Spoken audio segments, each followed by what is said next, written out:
Apa hukum demo? Apa sebabnya orang demo kepada presiden? Nggak puas. Dia demo karena nggak puas. Cuman itu doang kok cengeng. Ingat ikhwan, antum baca sejarah fitnatu khalqil Quran di zamannya Imam Ahmad bin Hambal. Fitnah orang-orang kaum muslimin dipaksa semuanya untuk mengatakan Al-Quran adalah makhluk. Siapa yang tidak mengatakan Al-Quran adalah makhluk akan kami penjara, bahkan kami bunuh.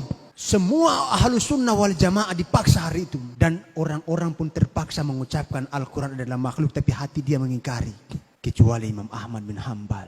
Ditangkap, dicambuk. Antum pernah dicambuk sama presiden? Gak pernah kita dicambuk sama presiden kita. Kita pernah diambil harta oleh presiden kita? Gak pernah. Presiden kita dolim sama dalam hal apa? Mungkin dia gak adil, itu wajar. Karena masyarakat kita juga gak adil. Yang antum lihat sekarang pemimpin antum, itulah cerminan antum sendiri. Kita menginginkan pemimpin kita adil, pemimpin kita tidak berbuat curang. Berapa banyak mahasiswi dan mahasiswa yang nyontek ketika ujian. Antum nyontek, pengen pemimpin yang adil. Salah. Ketika antum nyontek, pemimpin antum akan nyontek. Ketika antum curang dalam ujian, pemimpin antum akan curang kepada antum.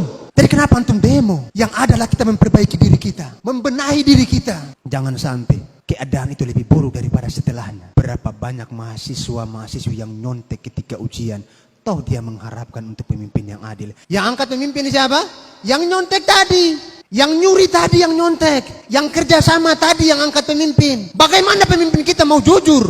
Bagaimana pemimpin kita mau adil kalau antum yang angkat pemimpinnya? Sekarang kita kenapa demo? Kenapa kita protes? Jujur ketika anda lihat orang-orang demo itu benci kali anda sama. Bukan anda benci kepada orang Islam, tapi anda benci dengan perilaku mereka demo. Ingat Imam Mujahid ketika menafsirkan ayat doa orang-orang mukmin, waja'alna lil muttaqina imama, dan jadikanlah untuk kami Allah pemimpin-pemimpin yang bertakwa di antara kami. Apa kata Imam Mujahid? Kalian tidak akan mendapatkan pemimpin yang bertakwa illa antasluka maslakal muttaqin, kecuali kalian berpedoman sebagaimana pedoman orang-orang yang bertakwa, baru kalian akan mendapatkan pemimpin yang bertakwa. Sampai-sampai para ulama kita mengatakan apa?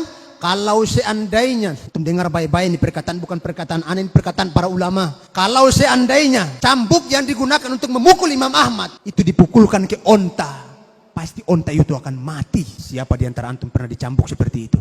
Itu babak belur ini semua Imam Ahmad ini. Ulama yang punya jutaan umat, yang punya jutaan pengikut. Sampai-sampai muridnya ketika melihat tadi itu mengatakan apa? Wahai Imam Ahmad, kalau seandainya kau memerintahkan kami untuk bunuh dia, kami akan bunuh dia. Bukan sekedar demo. Orang-orang dulu lebih berani daripada kita. Kalau seandainya kau mengatakan kepada kami, wahai Imam, untuk menghunuskan pedang untuk kami berontak, kami akan memberontak kepadanya. Apa kata Imam Ahmad bin Hambal? Kalian harus sabar dan taat kepada pemimpin kalian. Kita belum ada apa-apanya, ikhwan. Belum seberapa cobaan yang ada. Ada yang mengatakan, Ustadz, kalau kita diam saja negara kita ini jadi apa? Ustadz, kalau kita diam saja agama Islam ini mau dikemanakan?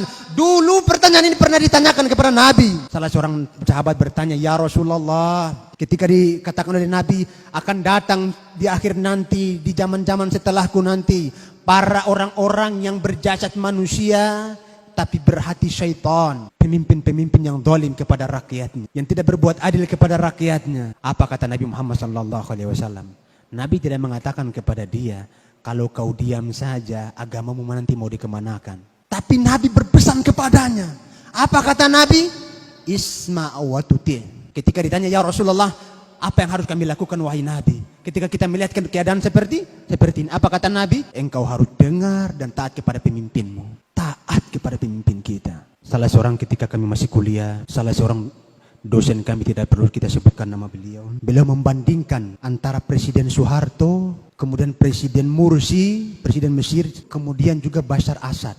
Beliau mengatakan kalau antum lihat dari 3 presiden ini, presiden yang paling sayang dengan rakyatnya adalah Soeharto. Yang paling sayang dengan rakyatnya itu siapa?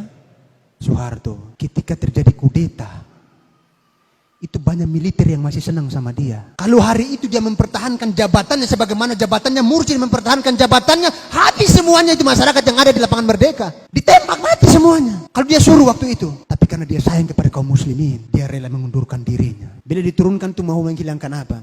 Korupsi. Tapi semakin baik enggak korupsinya? Semakin buruk. Makanya benarlah kata Syekhul Islam Ibnu Taimiyah ketika membahas masalah ini, beliau mengatakan tidaklah satu pemimpin pun dikudeta, melainkan pemimpin setelahnya jauh lebih buruk daripada pemimpin yang dikudeta.